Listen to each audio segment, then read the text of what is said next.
So friends, વાગ્યા છે 6:45 અને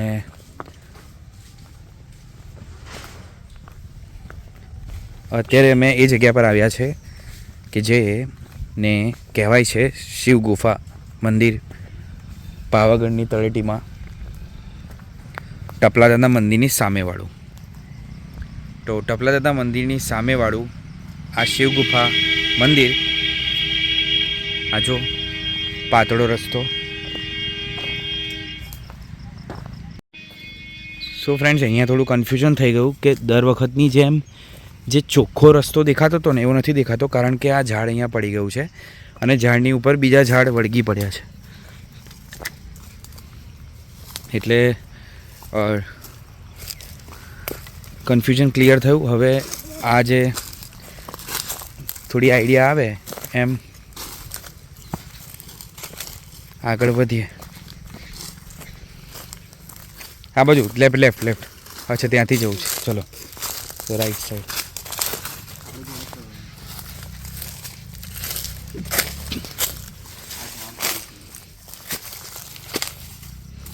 તો ફ્રેન્ડ્સ, તમે એવું ના વિચારતા કે આ લોકો આટલું બધું રિસ્ક શું કામ લેતા હશે, કારણ કે રિસ્ક નહીં લઈએ તો પછી આવી જગ્યા પર અવાય પણ નહીં.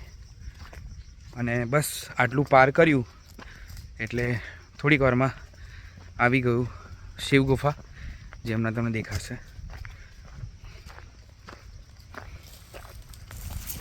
જો આ સીધો રસ્તો તમને દેખાઈ ગયો. શું કહી દીપેશ, આ ટાઈમે એકલું તો અઘરું થઈ જાય ને. એકલું આવીએ તો આપણને શું વિચારો આવી જાય. હું શું કહે છે? એટલું તો હોય, પણ હવે 1-2 વાર તમે આવી ગયા હોય તો ચાલે. અને પાંદડાના રંગ પણ એવા છે ને કે તમે આમ અજીબ લાગે, એકદમ એવું લાગે કે તમે એ જ જગ્યા પર આવ્યા છો જે પહેલાં આવ્યા હતા. જો હું તમને બતાવું પાંદડાના કલર એકદમ આમ ચાલીને અલગ થઈ ગયા છે. હવે અહીંયાથી તમને દૂર પાવાગઢ દેખાઈ જ ગયો હશે. હવે ફ્રેન્ડ્સ, આ જે શિવ ગુફા આવી જાય ને, અંદર શિવલિંગ છે, પછી એનાથી આગળ જવા માટે અમે સજેસ્ટ નહીં કરીએ, અને હું તો નહીં જ કરું સજેસ્ટ, કારણ કે જ્યારે તમને પાછું આવવું હશે ને તો પાછું તમને ગૂગલ તમારું સપોર્ટ નહીં કરે, કારણ કે તમે જ્યારે પાછા આવતા હશો ને ત્યારે તમને ગૂગલ રસ્તો તો બતાવશે, પણ તમે એકચ્યુઅલમાં સાચી દિશામાં જઈ રહ્યા છો કે નહીં એની કોઈ ગેરંટી નથી. અને તમે જુઓ કેટલું ગાઢ છે. જુઓ,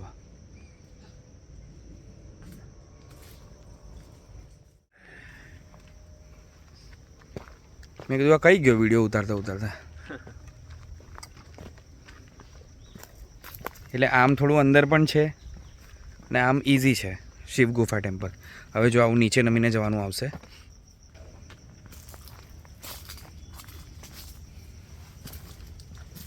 હવે આ ખબર નહીં જાણી જોઈને કરેલું છે આવું, કારણ કે આવું પહેલાં નહોતું.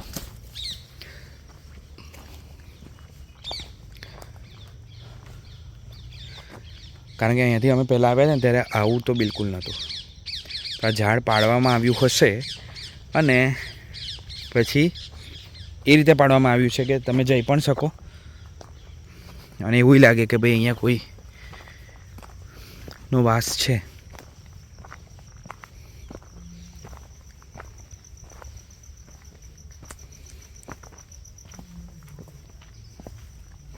ઓલરેડી અહીંયા કોઈ પૂજા કરી રહ્યું છે.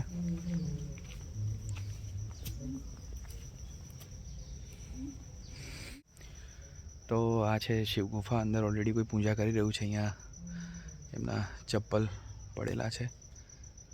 તમને કદાચ વિડીયોમાં નહીં સંભળાતું હોય, પણ ઓમ નમઃ શિવાય એના પૂજાનો જાપ સંભળાઈ રહ્યો છે.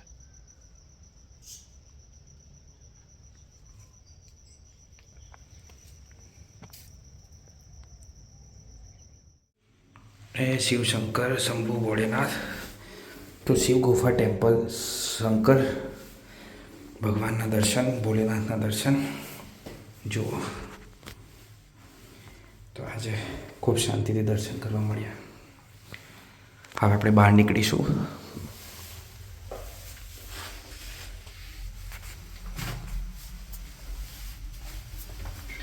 બહાર સાચવીને નીકળું, નહીં તો આ જે દિવાલ છે તમને વાગી શકે.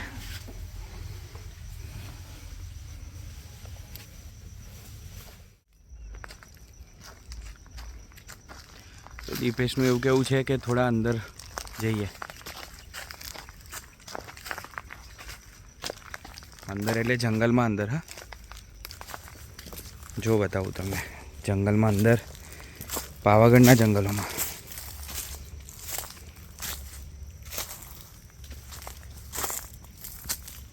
જો અવાજ કેવો આવે છે.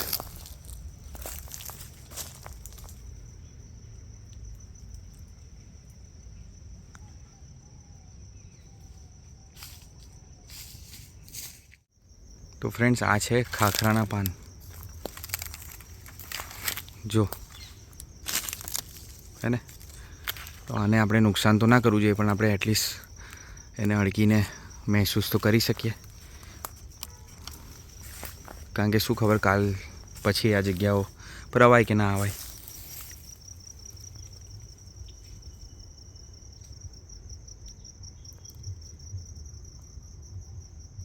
તો એક સાચી વાત કહું ને, શાંતિથી ઊભું રહેવાનું, કશું જ નહીં કરવાનું.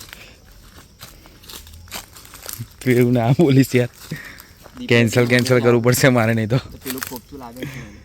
મારા સ્ટુડન્ટો તે જોશે ને, મને કહેશે સર ત્યાં જઈને બી કેન્સલ કરે છે. ચલો આગળ કેન્સલ ફંડો અંકિતભાઈ એવો શીખવાડી દીધો છે, ખતરનાક કામ લાગી જાય છે. અંકિતભાઈ, તમારે આવું જોઈતું હતું અહીંયા અમારી જોડે. તમે નેક્સ્ટ ટાઈમ આવજો, તમને કહીશ.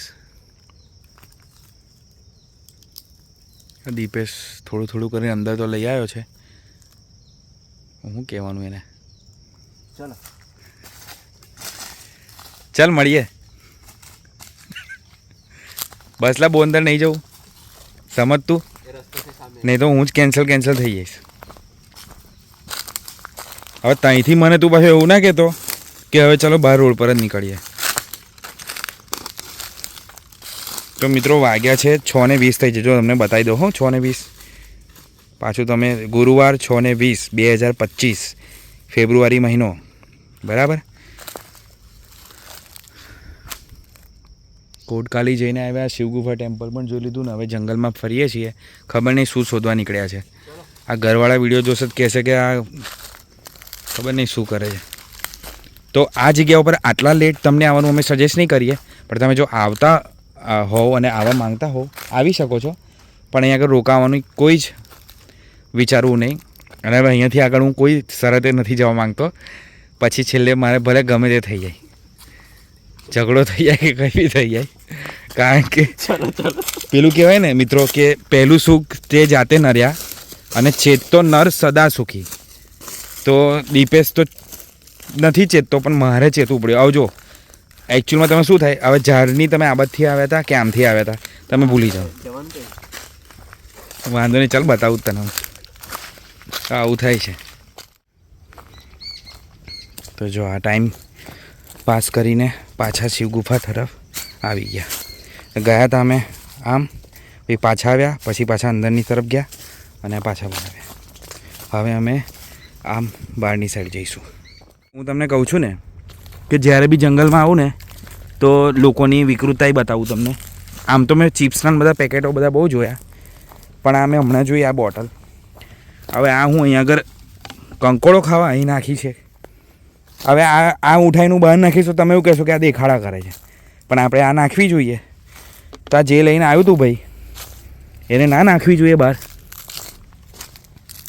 શું કહેવાનું, આવું તો બધી બહુ વસ્તુઓ છે. જો તમે આ કોથળી પડેલી યાર, અને પછી બ્રાન્ડ તો જો બીસેવર પ્લાસ્ટિક. બોલો આ પેકેટ જો, આ કુરકુરેનું પેકેટ, પાર્લેજીનું પેકેટ, પ્લાસ્ટિક્સ બધા. પ્લાસ્ટિક ના ફેંકવું. એક સાચી વાત કહું ને દીપેશ, તો વિડીયોનો એન્ડ કરવાનું મન જ નથી થતું, પણ અમુક વાર કેવું કે જંગલમાં સાવચેતી સારી. બાકી એવું થાય કે અંદર જતા જ જઈએ હે. તો ફ્રેન્ડ્સ, મારો આ વ્લોગનો જે એન્ડ પાર્ટ છે એ અહીંયા કરીએ છીએ. તો હું અને દીપેશ નેક્સ્ટ ટાઈમ ફરીથી તમને વચન આપીએ છીએ. હવે વચન આપે છે એટલે એવું નહીં કે ના આવ્યા તો તમે પછી બીજું સમજો, પણ પ્રોમિસ કરીએ છીએ નાનકડી કે આ ઉનાળાની સિઝનમાં આવા અવનવા અને અજીબ વિડીયો, અચૂક વિડીયો અને એકદમ કહેવાય ને કે એવી વસ્તુઓ જે અમારા વિડીયોમાં જ હોય તો એ લઈને આવીશું. અને એકદમ રિયલ વસ્તુઓ, રિયલ વાતો જે અમે ફીલ કરીએ એ ટાઈમે. ત્યાં સુધી તમારું ધ્યાન રાખજો, સપોર્ટ કરતા રહેજો. અને ડિસ્ક્રિપ્શનમાં દીપેશના યુટ્યુબ ચેનલની એક લિંક છે, એને ફોલો કરજો. ફોલો કરો ના કરો, જોજો એકવાર ટાઈમ કાઢીને. અને મારી ચેનલને શેર કરો, સબસ્ક્રાઈબ કરો, લાઈક કરો, કોમેન્ટ કરો તમને જે વસ્તુ સારી લાગી હોય. અને ત્યાં સુધી તમારું ધ્યાન રાખજો. ફરીથી મળીશું એક નવા વિડીયો સાથે. ત્યાં સુધી જય માતાજી,